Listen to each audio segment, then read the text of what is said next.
الحمد للہ وکفا وسلام علی عباده الذین اصطفى. ناظرین کرام، السلام علیکم ورحمۃ اللہ وبرکاتہ. مجلس مذاکرہ کے پروگرام میں آپ سب کا استقبال ہے. پروگرام کی ابتدا میں ہمارے ساتھ موجود علماء اکرام کا میں استقبال کرتا ہوں اور ان کا شکریہ ادا کرتا ہوں.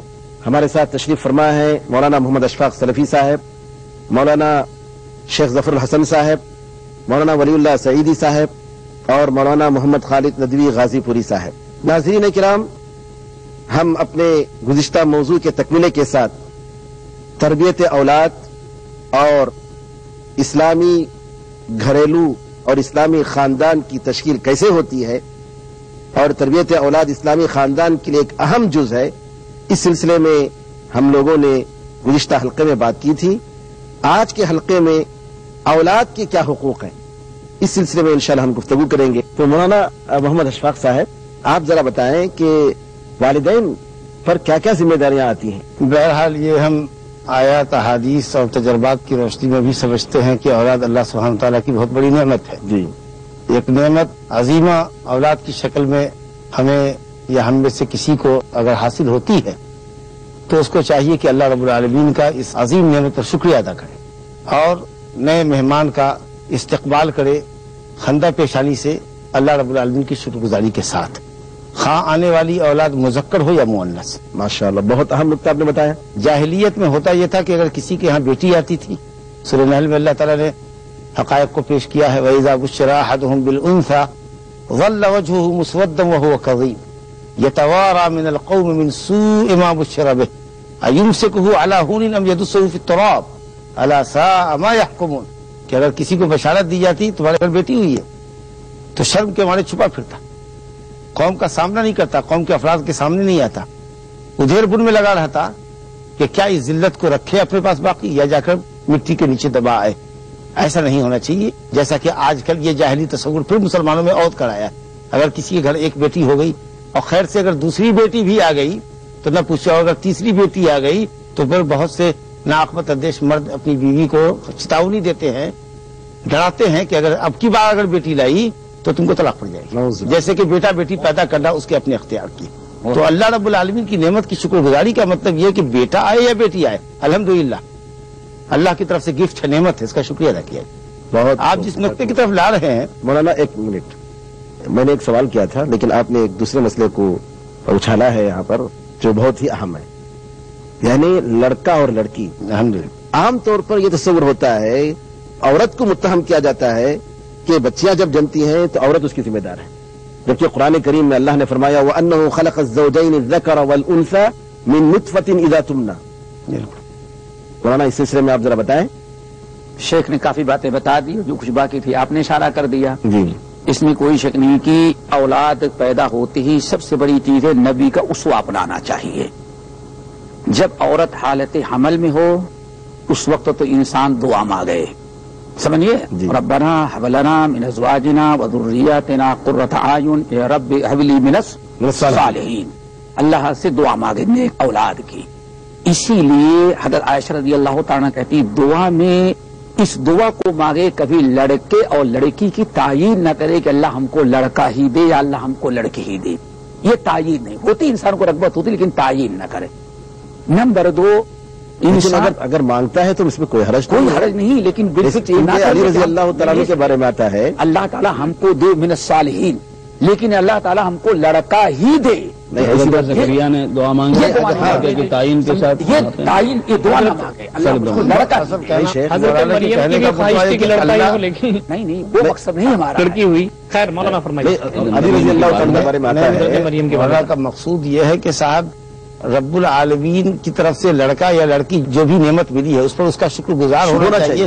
یہ مطلب اس طریقہ سے صرف اس کے دل میں یہی جذبات نہ پنپے کہ ہمارے یہاں صرف بیٹے ہی بیٹے. ہمارے یہ اور ایک بار طبقہ ہوتا ہے کہ وہ بالکل بالجبر چاہے، بلا شبہ وہ شخص بڑا خوش نصیب ہے جس کے یہاں بیٹا بیٹی دونوں ہیں، اور یزوجہ ذکرانا و اناثا. صحیح ہے. لیکن اگر کسی کو بیٹی ہوتی ہے تو بعض انبیاء کرام جن کو اللہ تعالیٰ نے بیٹیاں دیتا، یہ تو اللہ کی سنت ہے، جس کو چاہتا ہے بیٹا دیتا ہے، جس کو چاہتا ہے بیٹی دیتا ہے. لڑکا آئے یا لڑکی یہ کس کی دی ہوئی نعمت ہے، اللہ وجہب لمن یشاء اناثا وجہب لمن یشاء ذکور او جو تم ذکران و اناثا ساری ہے.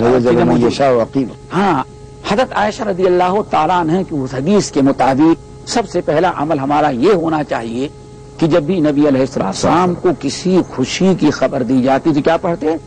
الحمدللہ الذی بنعمتہ تتم الصالحات. یہ دعا عام طور پر اس سے لوگ لاپرواہی کرتے ہیں. ایک عام ہے، ہر اچھی خبر پر جیسے آپ کو بشارت دی جائے، خوشخبری دی جائے، یہ دعا پڑھیں الحمدللہ الذی بنعمتہ تتم الصالحات، یہ ہونا چاہیے.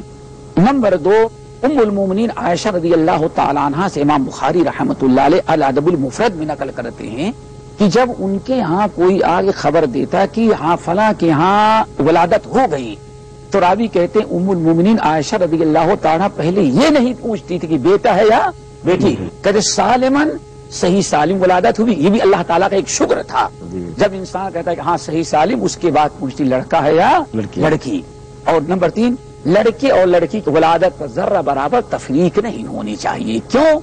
امام ابن قیم رحمۃ اللہ علیہ اپنے الکامل کے اندر اور ابن قیم رحمۃ اللہ علیہ تحفۃ المولود کے اندر بڑی پیاری بات نقل کرتے ہیں. انس بن مالک رضی اللہ تعالیٰ عنہ سے کہ ایک دن نبی علیہ السلام بیٹھے ہوئے تھے، ایک شخص صحابی کی بیٹی آئی، اس نے گود میں دوڑ کر کے حاضری دی. اس اللہ کے رسول نے اس صحابی نے اس کو نیچے بیٹھا دیا.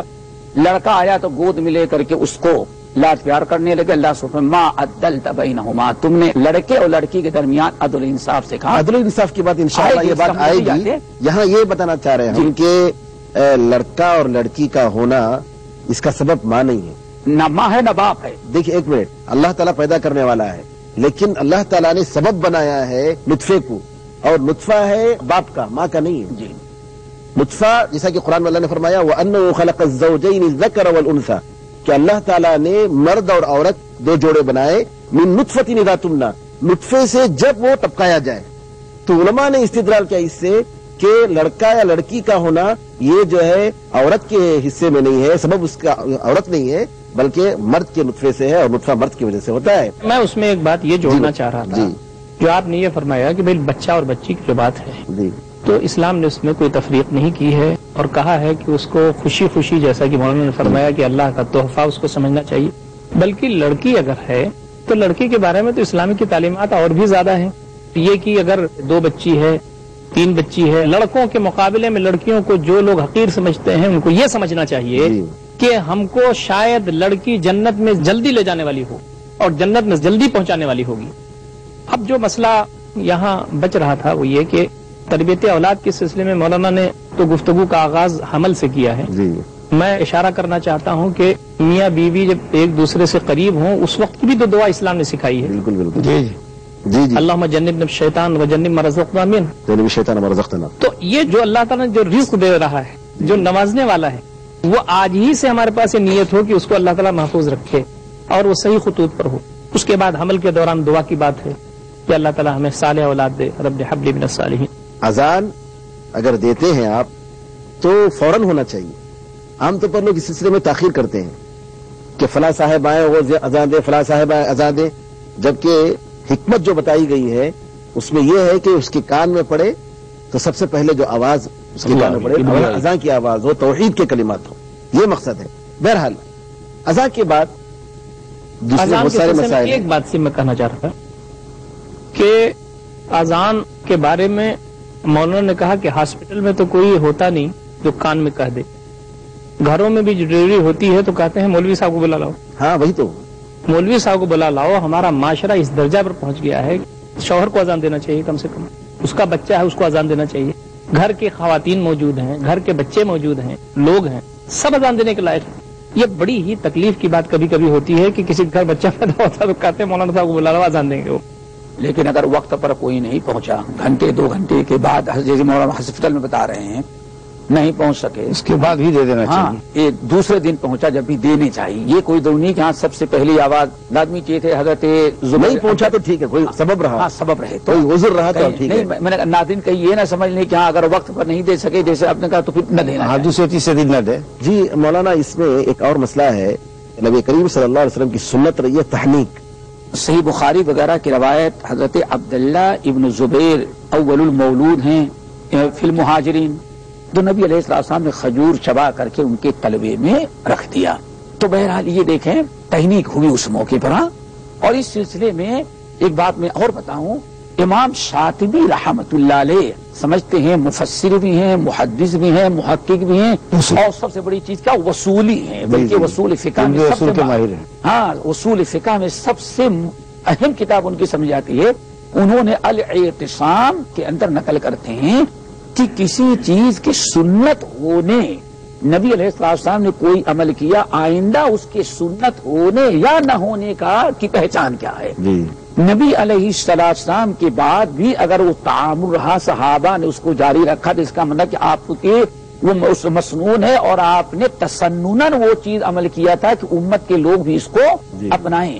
لیکن اگر نبی علیہ السلام تک وہ چیز محدود رہی، بعد میں صحابہ کرام نے اس کو ترک کیا، تو اس کو سنت نہیں بلکہ نبی علیہ السلام کی خصوصیات میں شمار کیا جائے گا۔ تو یہ شاطبی رحمتullah علیہ وغیرہ کی اس اصول کو سامنے رکھتے ہوئے اس کو سنت میں قرار دینا ذرا سا کچھ مشکل نہ تھا۔ اصل میں مشکل نہیں ہے۔ میں اس سلسلے میں آپ کی اجازت ہو تو ہمیں گفتگو کچھ علمی ہو رہی ہے، ہمیں ناظرین کرام کا خیال رکھنا چاہیے۔ میں اصل میں وہ چیزیں جو تعامل میں ہیں سماج میں آ سکیں، صحیح کہیں وہ بھی الجھ کے نہ رہ جائیں۔ میں گفتگو کو ختم اصل میں یہ کرنا چاہتا ہوں کہ در حقیقت نبی کریم صلی اللہ علیہ وسلم کی ذات گرامی ظاہراً و باطناً طاہر مطہر مطہر کی بابرکت ہستی تھی۔ آپ کا بابرکت ہونا، مبارک ہونا حتمی ہے، یقینی ہے، کوئی شک نہیں۔ جی اب صالحین کو اگر ہم قیاس کرتے ہیں کہ صالحین ہیں تو اول تو کون صالح ہے، کون غیر صالح ہے، یہ ایک مسئلہ ہے۔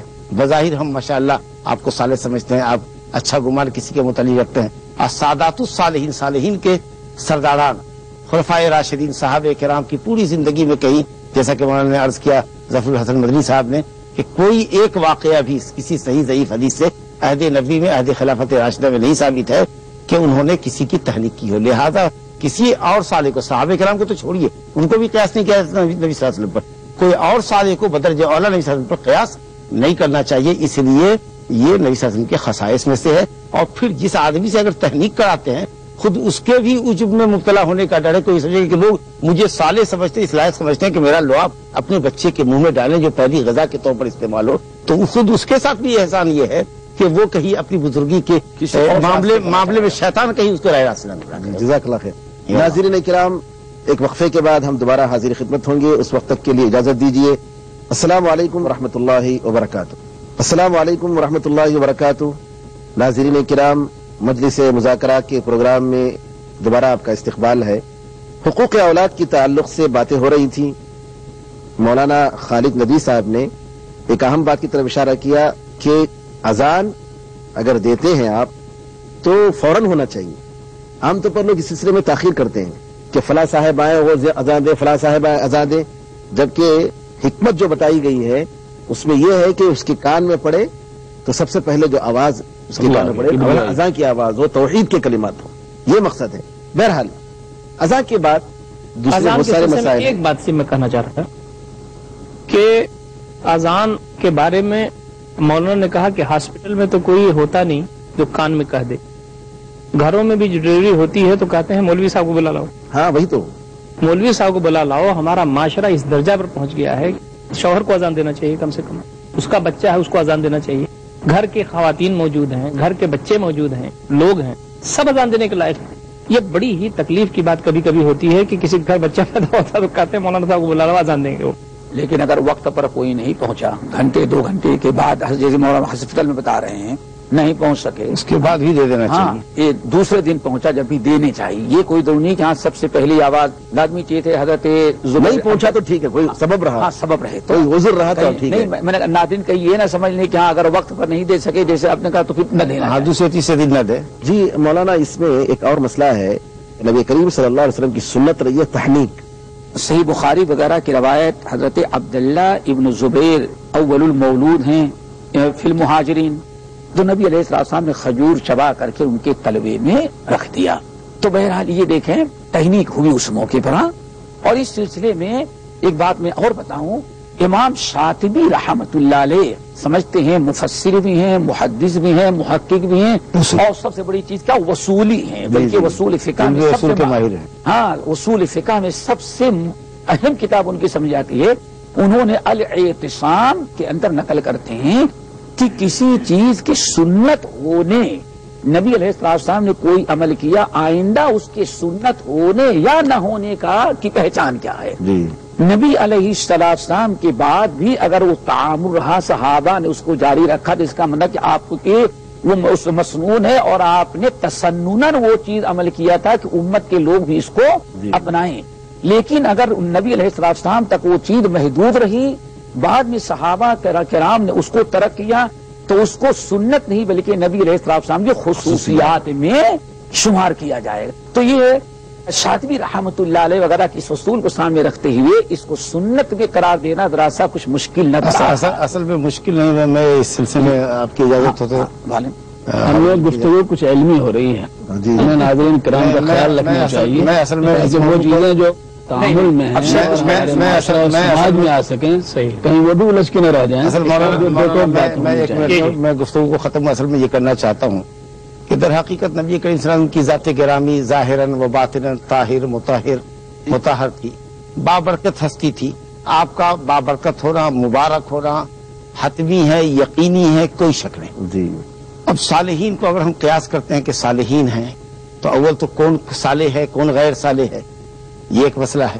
بظاہر ہم ماشاءاللہ آپ کو صالح سمجھتے ہیں، آپ اچھا گمان کسی کے متعلق رکھتے ہیں. اور سادات الصالحین، صالحین کے سرداران خلفائے راشدین صحابہ کرام کی پوری زندگی میں کہیں، جیسا کہ مولانا نے عرض کیا ظفر الحسن مدنی صاحب نے، کہ کوئی ایک واقعہ بھی کسی صحیح ضعیف حدیث سے عہد نبوی میں، عہد خلافت راشدہ میں نہیں ثابت ہے کہ انہوں نے کسی کی تحلیق کی ہو. لہذا کسی اور صالح کو، صحابہ کرام کو تو چھوڑیے، ان کو بھی قیاس نہیں کیا نبی صلی اللہ علیہ وسلم پر، کوئی اور صالح کو بدرجہ اولا نبی صلی اللہ علیہ وسلم پر قیاس نہیں کرنا چاہیے. اس لیے یہ نبی صلی اللہ علیہ وسلم کے خصائص میں سے ہے. اور پھر جس آدمی سے اگر تحلیق کراتے ہیں، خود اس کے بھی عجب میں مبتلا ہونے کا ڈر ہے. کوئی سمجھے کہ لوگ مجھے صالح سمجھتے، اس لائق سمجھتے ہیں کہ میرا لعاب اپنے بچے کے منہ میں ڈالیں جو پہلی غذا کے طور پر استعمال ہو، تو خود اس کے ساتھ بھی احسان یہ ہے کہ وہ کہیں اپنی بزرگی کے معاملے میں شیطان کہیں اس کو راہ راست نہ ملا. جزاک اللہ خیر.